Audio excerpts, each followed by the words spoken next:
Hey, salut toi! Aujourd'hui, épisode un peu spécial, je pars à la rencontre d'autres néo-ruraux qui ont un projet bien différent du nôtre. Allez, c'est parti!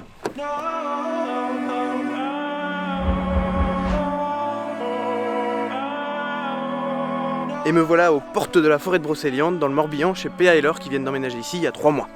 Il fait un peu plus froid ici.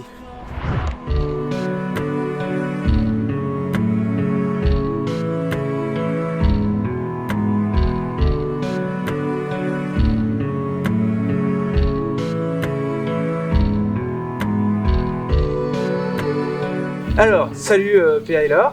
Salut. Salut. Ça fait un petit moment qu'on se connaît, hein, PA, on va pas le cacher. Ce qui est marrant, c'est que vous êtes installés quasiment au même moment que moi, mais avec un projet très différent. Est-ce que vous pouvez expliquer un peu ce que c'est? À la base, le projet, c'était vraiment de rentrer dans un collectif.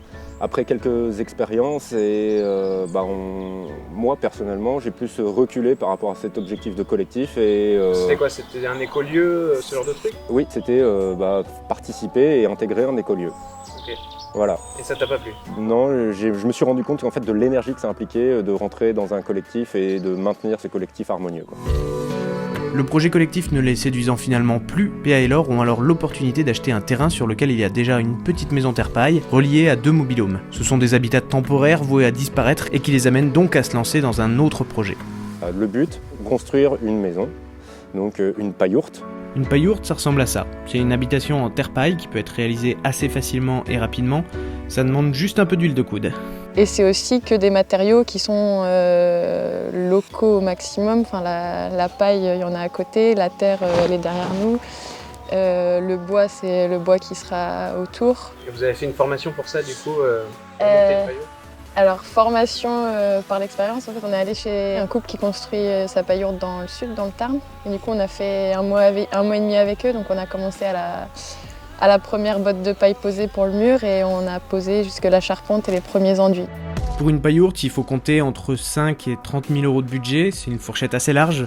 En fait, ça dépend du projet et de la quantité de matériaux qu'on peut réussir à glaner ou récupérer à droite à gauche. L'avantage, c'est que vous avez déjà un habitat où vous pouvez vivre. Ouais. Vous n'êtes pas dans une caravane. Ça, c'est super important, c'est vraiment avoir un lieu confortable dans lequel on peut se poser, réfléchir et avoir du confort pour ne pas... Parce que quand on construit, il y a vraiment ce côté aussi pression, quoi.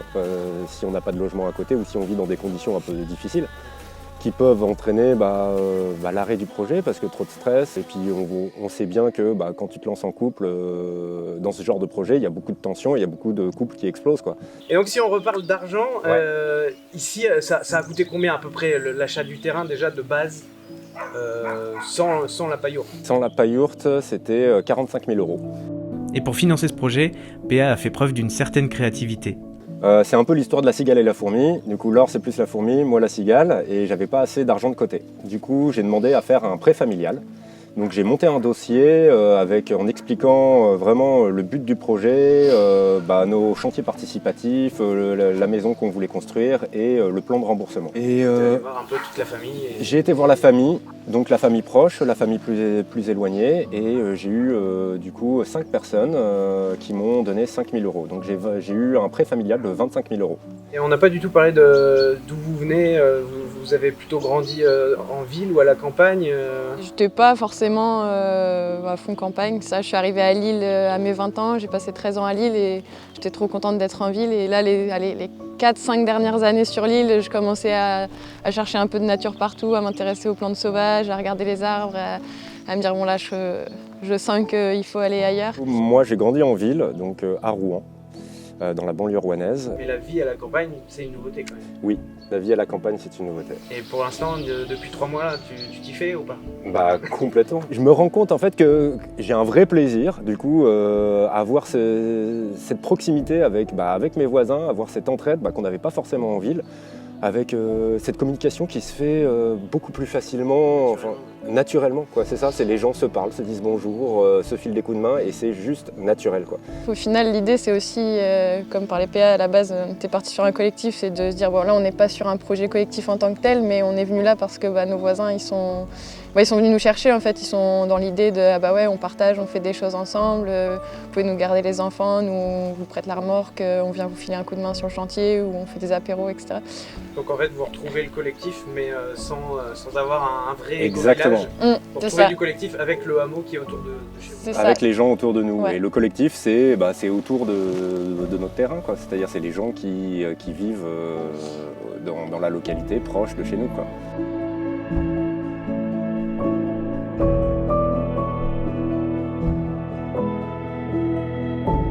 On se donne rendez-vous quand les travaux commencent, pour Ouais. que je suive un peu ça avec vous. Ok. Bah merci, Merci à toi. Merci à et toi. puis bon courage pour ce beau projet. Et voilà, retour au bercail sous la pluie.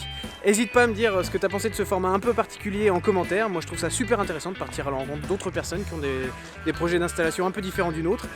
Et d'ailleurs, si tu connais des gens qui sont en train de s'installer, qui ont des projets d'installation un peu particuliers, n'hésite pas à me contacter sur Insta. Et puis on va voir ce qu'on peut faire. Je vais aller faire un petit tour de France, rencontrer des gens. Et on va se créer une petite communauté, on sera entre nous, on sera bien. Et pour le reste, bah, tu sais ce qu'il te reste à faire. D'ailleurs, tu peux t'abonner ou mettre un petit pouce en l'air. Allez, ciao.